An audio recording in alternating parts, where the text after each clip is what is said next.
Bismillahirrahmanirrahim. Assalamualaikum warahmatullahi wabarakatuh. Berjumpa kembali dengan saya Diana dalam program Digital Learning SMK Kesehatan Airlangga untuk mata pelajaran farmakognosi dasar. Nah, materi kita kali ini yaitu tata nama Simplicia. Tujuan pembelajarannya yaitu siswa mampu menentukan tata nama Latin tanaman dan siswa mampu menentukan tata nama Simplicia obat. Nah, yang pertama yaitu tentang sistematika tanaman obat. Tata nama Latin tanaman. Yang pertama, tata nama Latin tersebut sistematika tanaman obat. Tata nama Latin tanaman. Yang pertama, menggunakan nama Latin. Yang kedua, terdiri dari dua kata. Yang ketiga, kata pertama menunjukkan genus dan kata kedua menunjukkan petunjuk spesies. Untuk yang keempat, huruf pertama diawali dengan huruf kapital dan huruf kedua diawali oleh huruf kecil.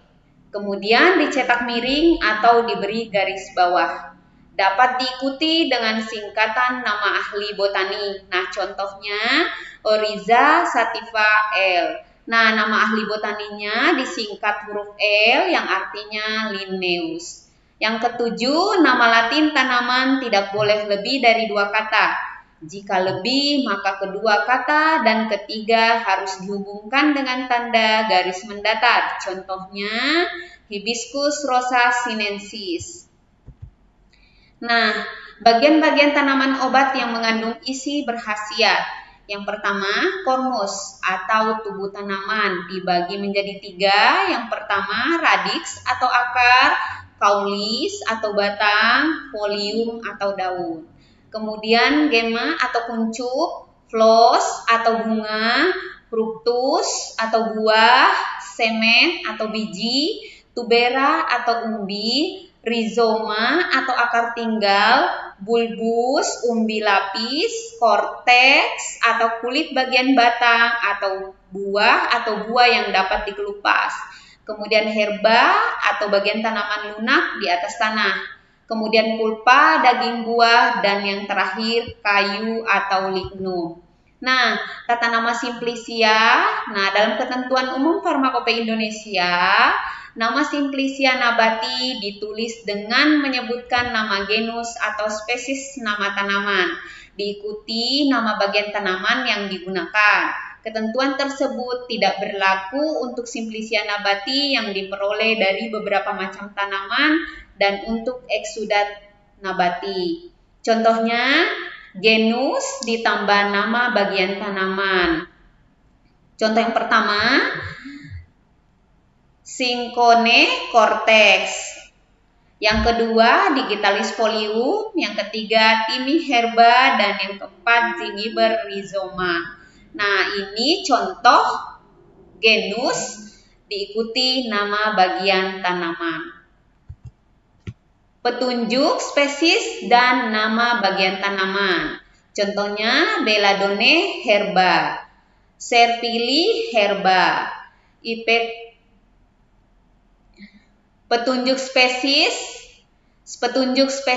dan nama bagian tanaman. Belladonna herba, Serpili herba, Ipecacuanea radix, Stramoni herba. Nah, untuk yang genus ditambah petunjuk spesies ditambah nama bagian tanaman. Contohnya, Curcuma aeruginosa rhizoma. Yang kedua, Capsicum frutescentis fructus.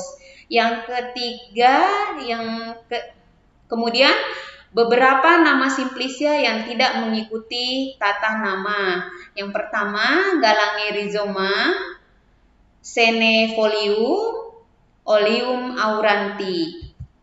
Nah, sekarang kalian mungkin tadi bingung kenapa ibu membaca tidak sesuai dengan yang tertulis di slide yang contoh yang seperti yang ini, di petunjuk spesies dan nama bagian tanaman. Di tulisannya Belladonnae herba, tetapi ibu membacanya Belladonna herba. Nah, Karena sekarang di farmakognosi dasar kita akan lanjut pembelajaran ejaan Latin. Nah, kenapa Ibu tadi membacanya itu disesuaikan dengan ejaan Latin dan pelafalan yang sudah ditentukan. Nah, berikut contohnya, misalnya huruf A bertemu dengan huruf E akan dibaca sebagai huruf E saja, tidak diikuti oleh huruf A. Nah, contohnya galangae diucapkan atau dilafalkan menjadi galange. Contoh yang kedua, huruf A bertemu dengan huruf E. Contohnya lobeliae dibaca lobelie.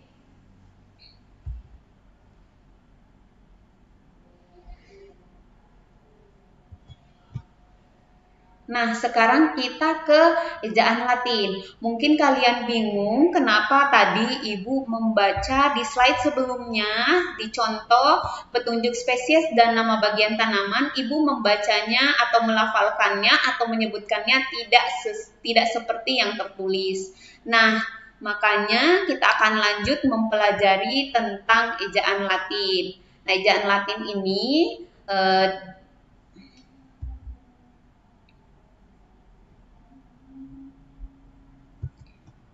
sekarang kita akan mempelajari tentang ejaan Latin, karena sebagaimana tadi Ibu sebutkan untuk tata nama simplicia yang pertama itu menggunakan nama Latin. Nah,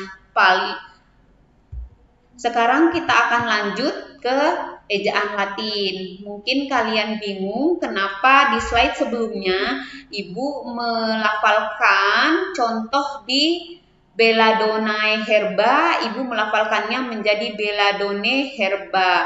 Untuk lebih jelasnya, kita akan melihat tabel berikut ini. Nah, contoh yang pertama, huruf A bertemu dengan huruf E, dibaca sebagai huruf E.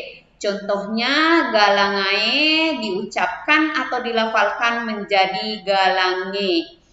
Lobeliae menjadi lobelie. Nah, ketika huruf C bertemu dengan huruf A, O, dan U atau huruf hidup,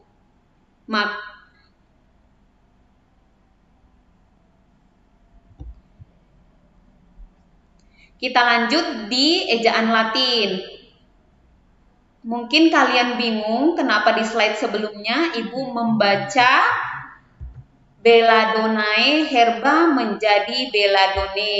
Nah, berikut aturan pembacaan atau pelafalan Latin untuk simplicia atau tanaman obat. Yang pertama, huruf A bertemu dengan E dibaca sebagai E. Contohnya galangae menjadi galange, lobeliae menjadi lobelie. Nah, jika huruf C bertemu dengan huruf A, O, U, atau huruf mati, maka huruf C berubah menjadi huruf K. Contohnya, penulisannya cacao diucapkan atau dilafalkan menjadi kakao. Cola, karena huruf C bertemu dengan huruf O, maka menjadi huruf Ko, dibaca cola. Huruf C bertemu dengan huruf U, contohnya curcuma dibaca atau dilafalkan menjadi kurkuma. Contoh berikutnya, fructus akan kita baca menjadi fructus. Nah, ejaan berikutnya, huruf huruf C jika bertemu dengan huruf E, I, dan Y akan merubah menjadi huruf S. Nah, contohnya cera diucapkan menjadi sera. Kenapa menjadi sera? Karena tadi huruf C ketika bertemu dengan huruf E, I, dan Y, maka huruf C akan menjadi huruf S. Contoh yang kedua, citri menjadi sitri. Contoh yang ketiga, gliciriza menjadi glisirisa. Huruf selanjutnya, double C, ketika bertemu dengan huruf A, O dan U, maka huruf double C tadi berubah menjadi double K. Contohnya, sucus berubah menjadi sukus. Nah, huruf selanjutnya double C. Ketika bertemu dengan huruf E, I dan Y berubah menjadi huruf K dan S. Bukan lagi double C, tetapi menjadi KS. Contohnya, Concinella menjadi Coccinella. Nah, kita lanjut ke huruf berikutnya. Huruf CH ketika diikuti huruf hidup akan menjadi KH. Contohnya, cincona menjadi singkona. Huruf berikutnya, CH ketika diikuti huruf mati akan menjadi huruf H. Contohnya, strichni menjadi strihni. Huruf EAE menjadi huruf E. Contohnya, Dioscoreae diucapkan menjadi Dieskore.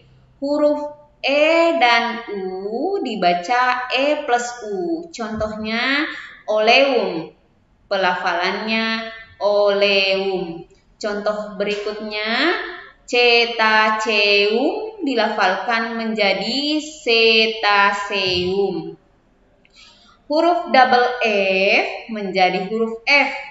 Contohnya, parafinum menjadi parafinum. Nah, huruf I dengan E dibaca huruf I plus Y. Contohnya, iye coris menjadi iye koris. Kenapa iye coris menjadi iye koris? Karena di sini ada dua aturan.